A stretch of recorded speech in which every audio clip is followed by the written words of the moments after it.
I guess I never loved you like I love me. I guess I never. Halo, jadi kembali lagi sama aku, Syahla Firdia Regita. Jadi hari ini aku akan menjelaskan apa sih itu konstitusi dan nilai-nilai apa saja yang ada di dalam UUD 1945. Konstitusi adalah hukum dasar tertinggi dalam suatu negara. Indonesia mempunyai Undang-Undang Dasar Negara Republik Indonesia tahun 1945 sebagai konstitusi tertulis negara. Menurut para ahli, KCWR, konstitusi adalah keseluruhan sistem ketatanegaraan suatu negara yang berupa kumpulan peraturan yang membentuk atau mengatur dan memerintah dalam pemerintahan suatu negara.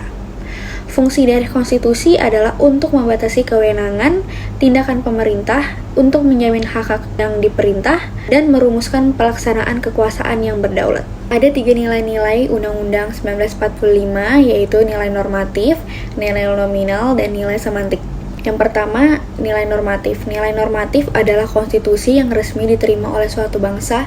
Bagi suatu negara, konstitusi tidak hanya dapat berlaku dalam arti hukum atau legal, namun, konstitusi juga nyata dapat berlaku dalam suatu masyarakat dalam arti berlaku efektif dan dilakukan secara konsekuen dan murni. Sebagai contoh, Undang-Undang Dasar 1945 Pasal 34 Ayat 1 telah nampak adanya nilai normatif. Undang-Undang 1945 Pasal 34 Ayat 1 yang menyatakan bahwa fakir miskin dan anak-anak terlantar dipelihara oleh negara. Apakah semua fakir miskin dan anak-anak yang terlantar sudah dipelihara oleh negara dengan baik? Ketentuan-ketentuan tersebut dapat dikatakan belum semuanya terwujud.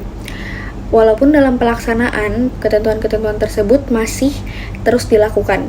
Memang dalam pelaksanaannya masih belum terwujud secara menyeluruh.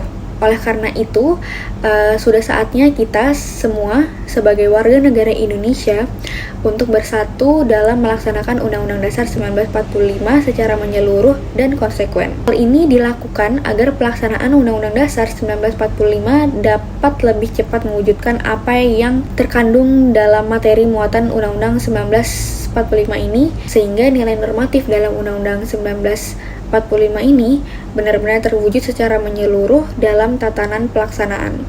Nilai normatif memang dalam pelaksanaannya masih terdapat beberapa kekurangan, tetapi kekurangan tersebut dapat ditutupi dengan adanya pelaksanaan yang sesuai materi muatan Undang-Undang 1945 ini. Yang kedua, ada nilai nominal. Nilai nominal adalah konstitusi yang menurut hukum tetap berlaku, namun konstitusi tersebut memiliki bentuk yang tidak sempurna.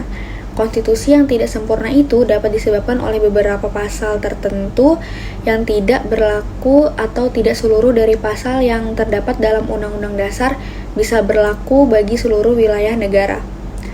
Dalam praktiknya dapat pula terjadi percampuran antara nilai nominal dan nilai normatif.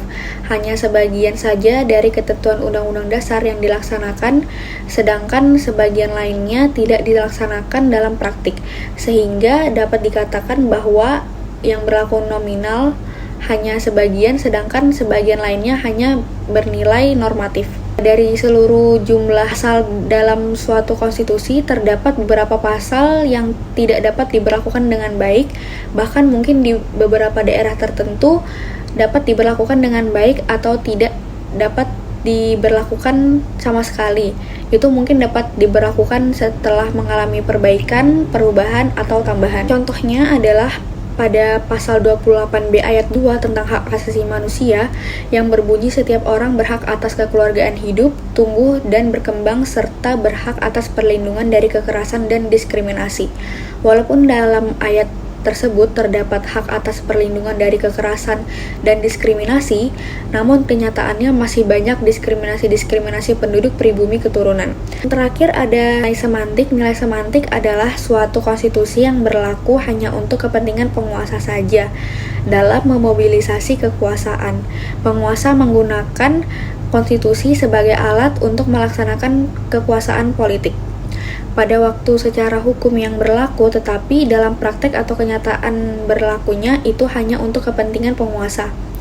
Walaupun diberikan alasan untuk melaksanakan Undang-Undang Dasar 1945, hal itu menjadi alasan dalam melaksanakan kekuasaan politik terhadap warga negaranya. Sebagai contoh, masa Orde Lama sebagaimana ditentukan dalam Undang-Undang Dasar 1945 Pasal 23 Ayat 1 menyebutkan bahwa APBN pada setiap tahunnya ditetapkan dengan undang-undang yang dibuat oleh Presiden bersama-sama dengan DPR. Dan dalam penjelasan Undang-Undang Dasar 1945 ditetapkan bahwa kedudukan DPR adalah kuat dan sejajar dengan Presiden. Akan tetapi, sehubungan dengan penetapan APBN tahun 1960, eksekutif mengajukan sebesar 45 miliar, sedangkan fraksi-fraksi di DPR membatasi sekitar 36 sampai 38 miliar.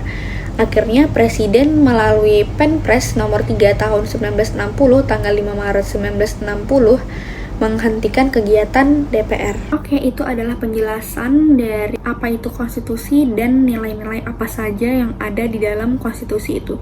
Semoga penjelasan aku ini bisa tersampaikan dengan baik dan dimengerti. Terima kasih. Dadah.